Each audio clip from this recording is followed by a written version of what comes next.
Cette courte vidéo a pour objectif de vous présenter les travaux que nous avons réalisés dans le cadre du projet Transcontour. Ces travaux concernent la conception d'un système de recommandation d'activités touristiques dans la région des Monts de Genève.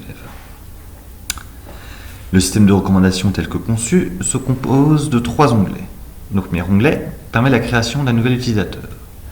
2 éléments sont nécessaires pour créer un nouvel utilisateur, un identifiant et un avatar de l'utilisateur, c'est-à-dire une représentation imparfaite, approximative, choisie par l'utilisateur pour représenter ses intérêts. L'avatar, tel que nous l'avons défini, se compose de 2 éléments. D'un profil, qui permet de répondre à la question « Qui est l'utilisateur ?» Nous pouvons donc choisir 4 types d'utilisateurs, 4 profils. Vous noterez que ces choix sont disjonctifs. L'utilisateur peut en choisir uniquement un seul. Et le deuxième élément constitutif de l'avatar, c'est une liste des motivations, c'est-à-dire une liste des intérêts de l'utilisateur.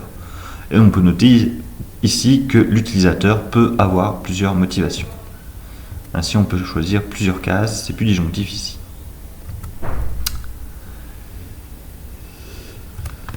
Le deuxième onglet qui compose notre système de recommandation permet de visualiser les dernières.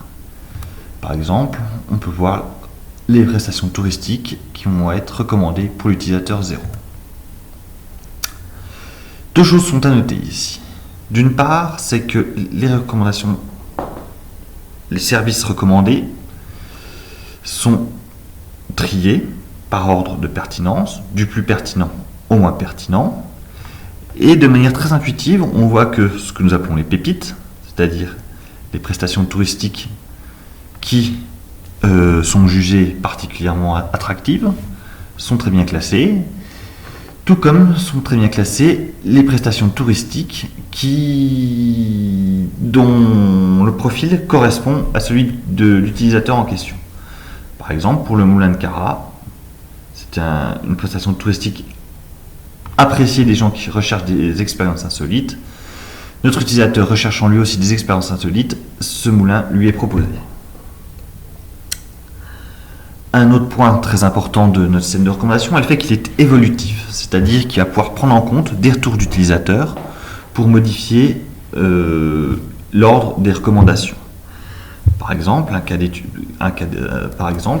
une prestation peut être totalement satisfaisante, c'est-à-dire très bien notée par tout l'utilisateur, alors qu'une prestation du même type peut l'être beaucoup moins, et dans ce cas, nous proposons à l'utilisateur d'évaluer les prestations de manière à pouvoir leur affecter une note et après ensuite utiliser cette note pour modifier l'ordre dans lequel nous les proposons à l'utilisateur. C'est l'objectif du 3e onglet de notre système de recommandation, donc, qui permet à un utilisateur de voter pour une prestation. Par exemple, si l'utilisateur 0 est allé à la Villa du Parc et que cette expérience ne lui a pas plu, c'est juste un exemple, nous pouvons lui mettre une note médiocre, 0, expérience désastreuse, résultat peu pertinent, 6, très bonne expérience. Ainsi, si nous mettons une note de 0 à la Villa du Parc, celle-ci ne sera plus recommandée à l'utilisateur en question. Et nous avons toujours le moulin de Cara très bien placé parce qu'il correspond aux expériences insolites appréciées par l'utilisateur. Vient ensuite d'autres prestations touristiques. Ces prestations sont triées par ordre de pertinence, localisées, et nous avons proposé également un petit système permettant de réaliser des parcours touristiques. C'est-à-dire que vous pouvez voir ici un itinéraire pour enchaîner les différentes prestations touristiques les plus appréciées de l'utilisateur en question.